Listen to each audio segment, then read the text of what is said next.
Hello students. So welcome back to the second lecture of some basic concepts of chemistry.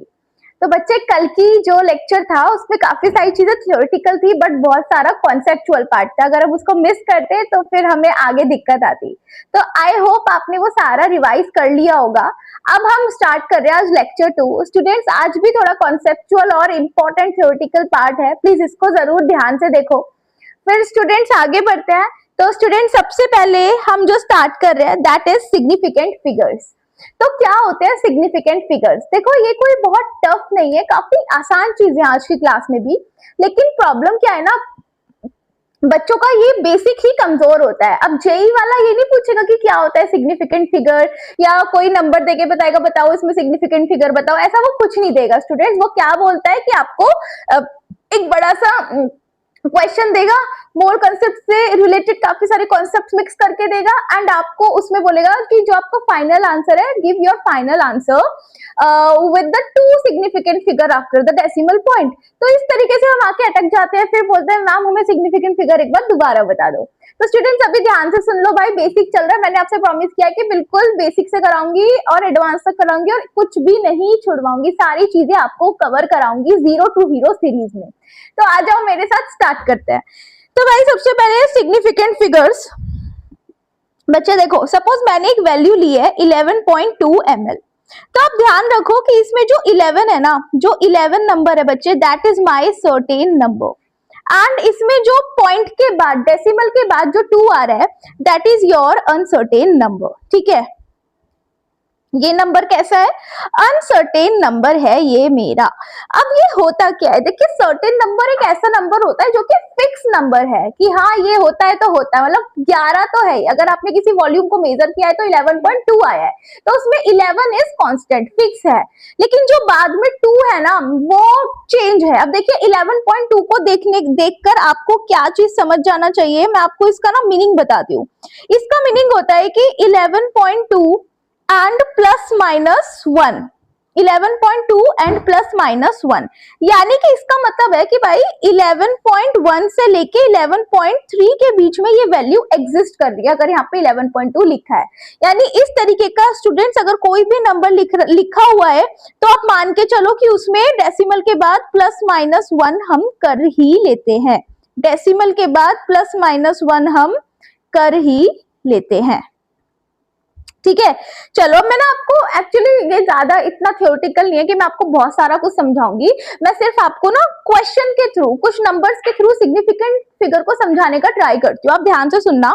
तो suppose भाई मेरे पास ना ये वाला फिगर दिया है, देखो जैसे इन्होंने नंबर दिया है 285 सेंटीमीटर। तो सबसे पहले सिग्निफिकेंट नंबर को अपन किस तरीके से पहचानेंगे, तो अब वो मैं ना यहाँ पे कुछ रूल्स लिखती चलूंगी।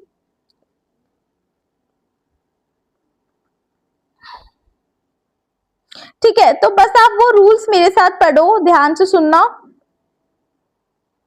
तो स्टूडेंट्स क्या होता है, देखो पहला रूल होता है सिग्निफिकेंट फिगर का कि किसी नंबर में जितनी नॉन जीरो डिजिट है, क्या बोला मैंने, जितनी भी नॉन जीरो डिजिट है वो सारी की सारी मेरी सिग्निफिकेंट फिगर में काउंट हो जाएगी। ठीक है, यानी यहाँ पे देखो कितनी नॉन जीरो डिजिट है, तो आप बोलोगे 3, 285, तो कितनी ही सिग्निफिकेंट फिगर हो जाएंगी? 3। ठीक है, अब मैं आपको एक बात और बताती हूँ। बच्चा डेसिमल कहीं पे आ गया, जैसे आप देखोगे कि मैम ये रहा डेसिमल, डेसिमल के इधर वाली साइड जितने भी जीरो आएंगे वो सिग्निफिकेंट फिगर में काउंट नहीं होते हैं।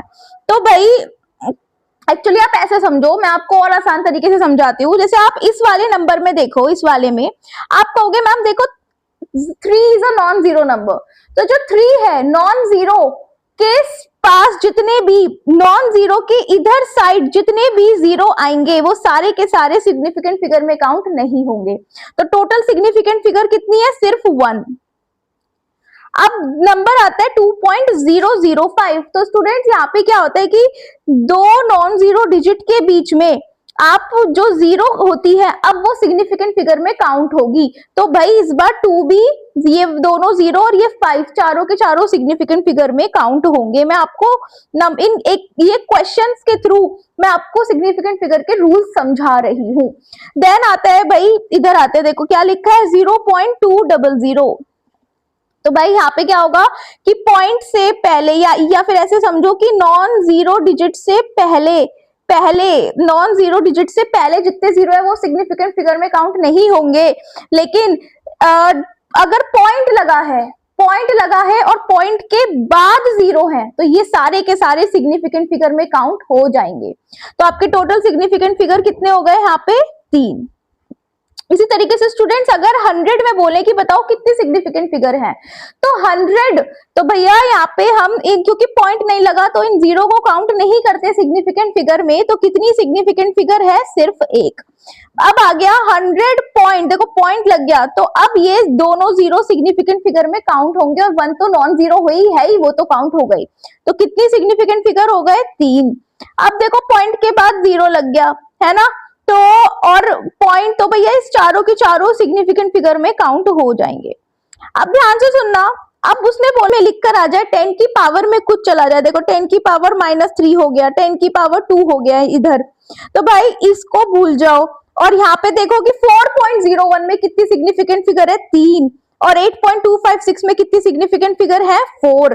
तो इस तरीके से हम सिग्निफिकेंट फिगर को फाइंड करते हैं। तो मैंने ना आपको ये रूल समझा दिए क्वेश्चंस के तरीके से, तो I think you understand it. बहुत मतलब इतना ज्यादा कुछ वो माथा मारने वाली चीज नहीं है, एक बार समझ में आ गया तो दिमाग में बैठ जाना है, बार बार रिवाइज करना आ जाएगा समझ में। चलो अभी आगे बढ़ते हैं, प्रिसीजन एंड एक्यूरेसी। तो स्टूडेंट्स क्या होता है प्रिसीजन और एक्यूरेसी? तो देखो ध्यान से सुनना भाई कि इसमें क्या चीज समझनी है। पहले मैं आपको बताती हूँ कि ये प्रिसीजन क्या होता है। जैसे सपोज 3 स्टूडेंट है ए, बी और सी, तो एक स्टूडेंट है उसने एक सपोज एक टॉफी ले लो कि एक टॉफी का वजन मतलब मास मेजर किया तो दैट इज 2.00 ग्राम। तो अपन क्या उसने देखो ये तो है ट्रू वैल्यू, ये क्या है मेरी ट्रू वैल्यू, असली में उस टॉफी का जो मास है वो कितना है 2.00 ग्राम। अब बात क्या है यहाँ पे कि भाई वो बोल रहा है उसने मेजर किया स्टूडेंट ए ने मास, तो एक बार तो उसका मास कितना आया 1.95 और दूसरी बार आया 1.93। अब आप देखोगे ये 1.95 और 1.93 ना एक दूसरे के बहुत क्लोज है, ये वैल्यूज क्लोज है ना। हाँ, तो हम बोल देंगे कि ये वैल्यूज, हम केमिस्ट्री में कैसे बोलेंगे उसको, एक क्या बोलते हैं प्रोफेशनली कैसे बोलेंगे कि ये दोनों वैल्यू प्रिसाइज्ड है, कि ये दोनों वैल्यू क्या है प्रिसाइज्ड वैल्यूज हैं। अच्छा अब देखोगे क्या 2 को चलो पहले ना मैं आपको प्रिसाइज ही समझा देती हूँ। अब देखो स्टूडेंट बी ने एक वैल्यू मेजर की 1.94 और 2.05, तो भाई ये देखो ऊपर वाला डेटा एक दूसरे के ज्यादा क्लोज था, लेकिन ये तो काफी दूर दूर हो गया ना, कहाँ 1.94 और कहाँ 2.05। तो बच्चे ये क्या है मेरे प्रिसाइज्ड नहीं है। इसी तरीके से 2.01 और 1.99 बहुत क्लोज है, तो भाई ये क्या है मेरी प्रिसाइज्ड है। तो जो ये प्रिसाइज्ड, ये जो एक प्रॉपर्टी है ना, ये हम दो वैल्यूज के रिस्पेक्ट में पता करते हैं। अब समझते हैं एक्यूरेट क्या होता है। आपने तो मैम यहाँ पे एक्यूरेट भी तो लिखा है ना, इसे भी समझाओ कि ये एक्यूरेट क्या होता है। तो स्टूडेंट्स एक्यूरेट का मतलब होता है कि ये स्टूडेंट ए की जो दोनों वैल्यूज है कितनी ट्रू वैल्यू के साथ मैच कर रही है। देखो कौन सी, मतलब स्टूडेंट ए का डेटा, स्टूडेंट बी का डेटा और सी का डेटा, इन तीन स्टूडेंट के जो डेटा आए हैं कौन सा ज्यादा क्लोज है 2.00 ग्राम के, तो उसको बोलेंगे वो एक्यूरेट है। तो भाई इन तीनों डेटा में से मुझे तो सबसे ज्यादा जो डेटा क्लोज लग रहा है ना वो ये वाला है स्टूडेंट सी का। तो भाई ये ही क्या है मेरी एक्यूरेट वैल्यूज, इन्हें ही हम किस में काउंट कर लेंगे एक्यूरेट वैल्यूज में। तो फिर मैम ये एक्यूरेट है क्या, ये एक्यूरेट है नहीं, क्या ये एक्यूरेट है नहीं। तो आई थिंक आपको प्रिसीजन और एक्यूरेसी समझ में आ गया होगा। देखिए इनको ध्यान से समझो यार, ये चीजें अभी आपको लग रहा होगा यार क्या क्या पढ़ा रही है मैम क्या पढ़ा रही है, लेकिन जब आप आगे बढ़ोगे ना अपनी तैयारी के फेज में आगे बढ़ोगे तब पता चलेगा कि कितनी जरूरी बात है आपको समझा रही हूँ।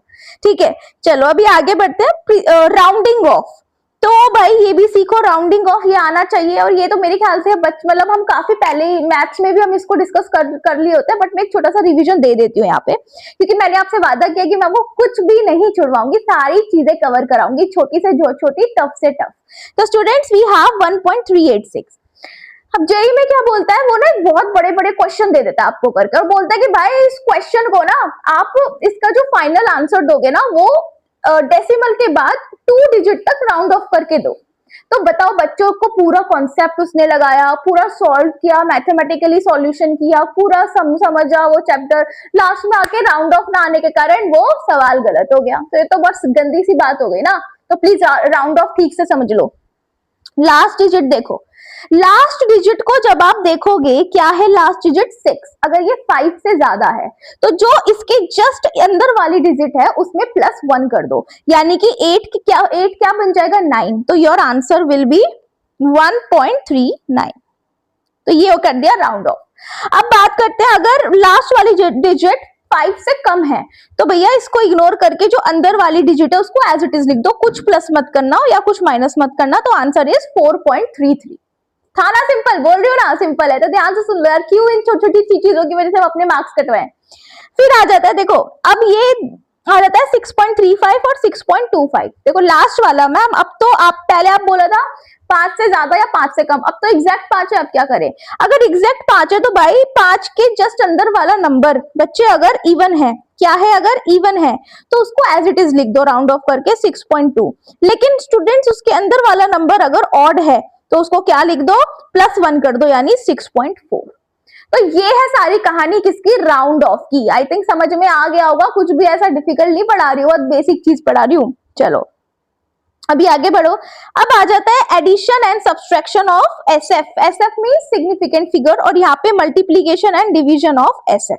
चलो तो मैं आपको बताऊं, देखो सपोज मेरे को ऐड करना है 12.11, 18.0, 1.012। मेरा आंसर आया 31.122।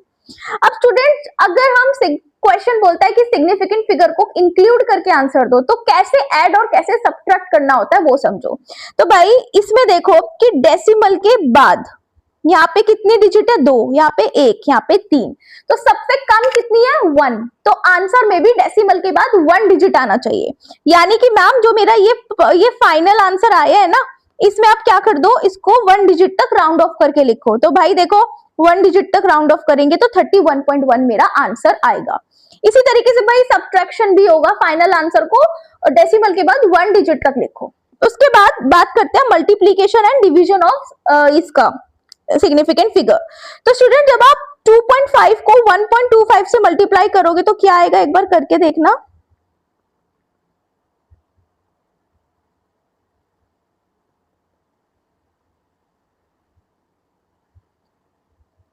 तो आपका आएगा 3.125। तो भाई इसका भी सेम केस है, बस थोड़ा सा अलग है, ध्यान से सुनना, ऑलमोस्ट सिमिलर है। कि इसमें बताओ टोटल सिग्निफिकेंट फिगर्स कितनी है, 2, और इसमें कितनी है 3। तो सबसे कम कितनी है 2, यानी कि आंसर में मेरा उतनी सिग्निफिकेंट आनी चाहिए जो सबसे कम है, यानी कि 2 सिग्निफिकेंट फिगर, यानी कि मेरा आंसर कितना जाएगा 3.1 आफ्टर राउंड ऑफ। ठीक है, चलो आई थिंक ये भी समझ में आ गया। अब आगे बढ़ते हैं, लॉज ऑफ केमिकल कॉम्बिनेशन, है ना।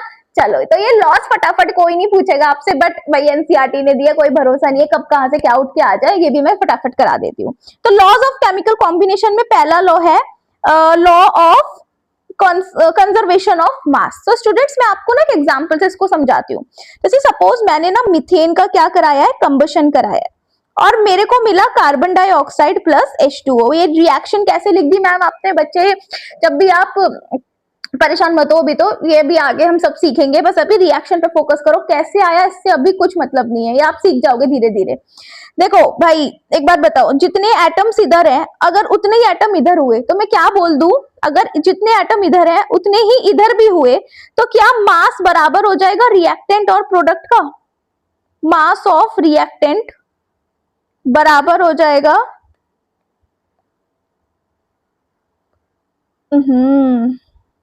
एक सेकेंड, मास ऑफ प्रोडक्ट के मास ऑफ रिएक्टेंट बराबर हो जाएगा मास ऑफ प्रोडक्ट के। हाँ तो एक बात बताओ, मैं आपको बोलूं, मैंने कहा यहाँ पे कार्बन कितने हैं और हाइड्रोजन कितने हैं और ऑक्सीजन यहाँ भी लिख लो और यहाँ के भी लिख लो, तो आप क्या बोलोगे मैम, यहाँ पे कार्बन है 1, यहाँ पे हाइड्रोजन कितना है 4, यहाँ पे ऑक्सीजन कितना है 2। भाई बैलेंस कर लो पहले, बैलेंस नहीं है आपकी रिएक्शन, डायरेक्ट मत लिखो, पहले बैलेंस करो। केमिस्ट्री के अंदर जब भी रिएक्शन लिखते हैं पहले उसको बैलेंस करना चाहिए। ऑक्सीजन यहाँ 2 है, यहाँ पे 3 है, तो उसको 2 से यहाँ मल्टीप्लाई कर दो, हो गया। देखो बैलेंस हुआ कि नहीं, अभी ये 10th वाली बैलेंसिंग है जो आप ऑलरेडी सीख के आए हो। 10th में नहीं, बैलेंसिंग तो 9th में ही करा देते हैं, नहीं, ऑक्सीजन बैलेंस नहीं है, तो भाई ऑक्सीजन के आगे क्या लगा दो, यहाँ पे ऑक्सीजन के आगे लगा दो क्या, +2। अब बैलेंस हो गया।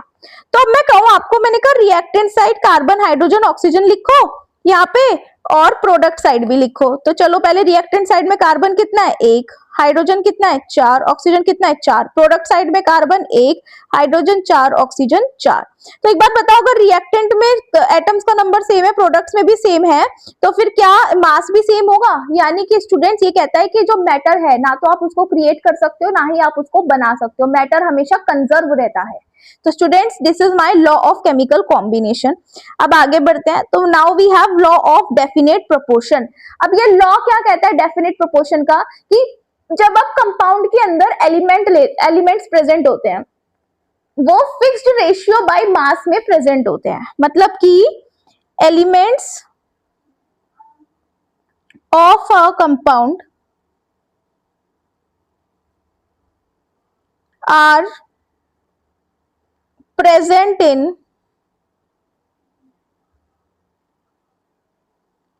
fixed ratio by mass। मतलब कहने का मतलब है भाई, सपोज एक आरओ से मैंने पानी लिया और एक मैंने लिया टैप वाटर से पानी, तो भाई यहाँ से जो H2O आएगा और जो यहाँ से जो H2O आएगा, क्या इसके H2O में कितने हाइड्रोजन है 2 हाइड्रोजन, ऑक्सीजन कितना है 1, यहाँ पे हाइड्रोजन कितना है 2, ऑक्सीजन कितना है 1। क्या आपने देखा कि जो मतलब ऑक्सीजन जितने इधर है रिएक्टेंट साइड, नहीं रिएक्टेंट तो है ही नहीं, ऑक्सीजन हाइड्रोजन जितना आरओ पानी में उतना ही टैप वाटर में, तो भाई मास भी सेम होगा। जितना ऑक्सीजन आरओ के पानी में उतना ऑक्सीजन टैप वाटर में, तो इस ऑक्सीजन का भी मास सेम होगा।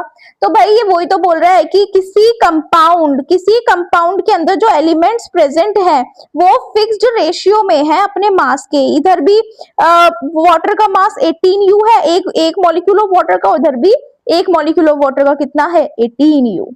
समझ में आया? अभी मैम ये क्या है यू ग्राम, भाई अभी प्लीज अभी आगे आएगा, मैं सारी चीजें एक्सप्लेन करूंगा, अभी बस थोड़ा सा ना पेशेंस रखो, हर चीज समझ में आ जाएगी कि मैम ये यू क्या है। ठीक है, थोड़ा सा तो आपको आइडिया होगा यार, 9th-10th में याद किया आपने, साइड टीचर्स ने आपको याद कराए थे ना। Now we have law of multiple proportion.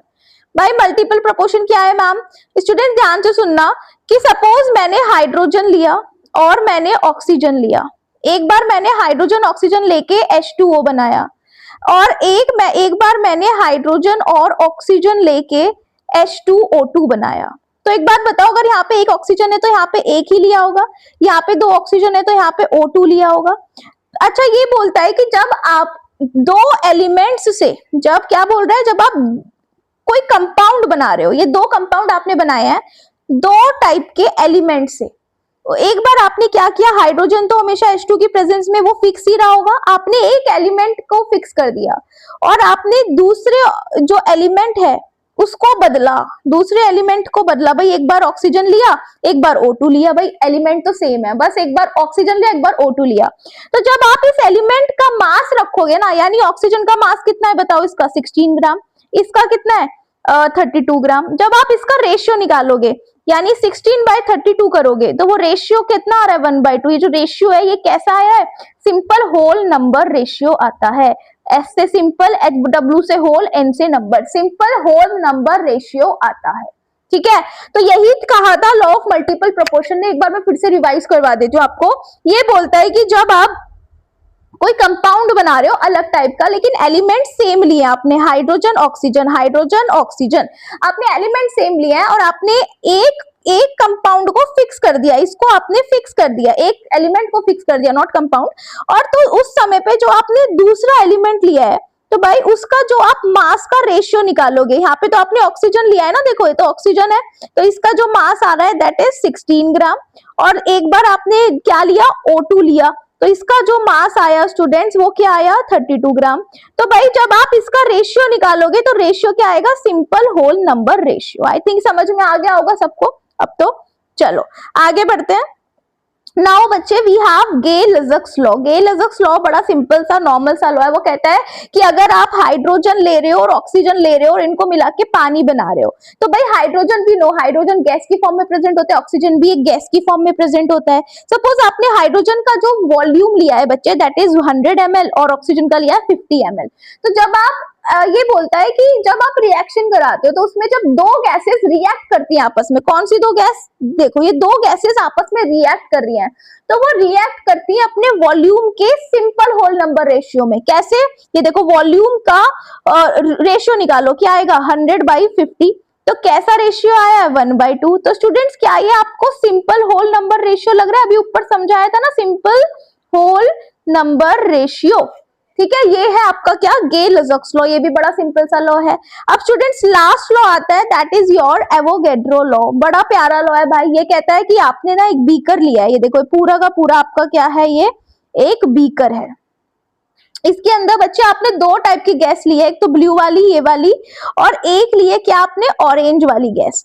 ये बोलता है कि जब आप यहाँ पे क्या करते हो, जब आप यहाँ पे प्रेशर कांस्टेंट कर दो, क्या कर दो, प्रेशर कांस्टेंट कर दो दैट इज 1 atm, और आप यहाँ पे क्या कर रहे हो, जो टेम्परेचर है वो भी सपोज आप 273 ले लो, कांस्टेंट रखो। तो इस केस में क्या हो रहा है स्टूडेंट्स, प्रेशर टेम्परेचर कांस्टेंट है और दोनों गैस का जो वॉल्यूम है वो भी इक्वल ले लो। सपोज 1-1 लीटर दोनों टाइप की गैस, ये जो ब्लू वाली भी 1 लीटर है और ये जो ऑरेंज वाली है ये भी 1-1 लीटर प्रेजेंट है। तो जब आप अपने प्रेशर टेम्परेचर वॉल्यूम सब सेम और कांस्टेंट लिया है, तो यहाँ पे क्या होता है, मॉलिक्यूल्स भी इक्वल होते हैं दोनों गैस के। कैसे मैम, कैसे, क्या है, देखो देख लो आप यहाँ पे कितने मॉलिक्यूल है ब्लू वाले के, देखो काउंट करो 4, और इस ऑरेंज वाले के भी कितने हैं, देखो 4 ही है। तो ऐसे ध्यान रखो कि मॉलिक्यूल्स भी सेम रहते हैं। तो बच्चे आज की क्लास में मैंने आपको बेसिक बेसिक चीजें सारी कवर करा दिया, कुछ भी नहीं छुटवाया है, ठीक है। अब कल की क्लास से मैं आपको बिल्कुल, वो होता है ना, बिल्कुल deep core some basic concepts of chemistry से